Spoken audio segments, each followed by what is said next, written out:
Hello বন্ধুরা, সবাই কেমন আছো? আশা করছি ভালো আছো। তো দেখো, আমি সন্ধ্যা 7টায় আমি লাইভে বসছি। আর আমি সন্ধ্যা 7টা থেকে লাইভ করছি, এখানে সবার সাথে গল্প করছি, সুন্দর মজা করছি। আর এইদিকে দেখো আমার পতিদেবতা কি করছে, দেখে না। এই দেখো এখানে আমাকে যে কতটা হেল্প করে দিচ্ছে আমি বুঝাতে পারবো না তোমাদেরকে। দেখো এখানে ভাত বানাচ্ছে, এখানে ডিমের অমলেট বানাচ্ছে, এখানে ডাল বানিয়েছে, দেখো দেখে নাও। আর মানে সব কিছু রেডি করে রাখছি, আমি লাইভ শেষ করবো আর খাবো, তারপর ঘুমিয়ে পড়বো। এই দেখো আমার পতিদেবতা রান্না করছে, দেখেছো?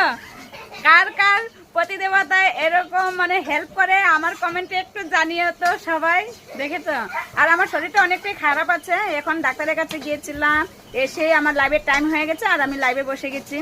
লাইভটা তো করতেই হবে, তাই না? আমার বন্ধুরা যে অপেক্ষায় থাকবে, আর তাই আমি লাইভ করছিলাম। আর এদিকে আমি ভাবতেও পারি না আমার পতিদেবতায় যে এই দেখো এখানে ভাত, অমলেট, এদিকে ডাল, সব কিছু বানিয়ে রাখলো।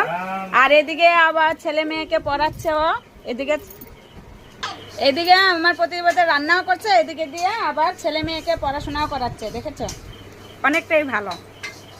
তাই কেউ আবার নজর দিও না আমার আমার আমার পতিদেবতার উপরে কেউ নজর দিও না, বুঝলে বন্ধুরা?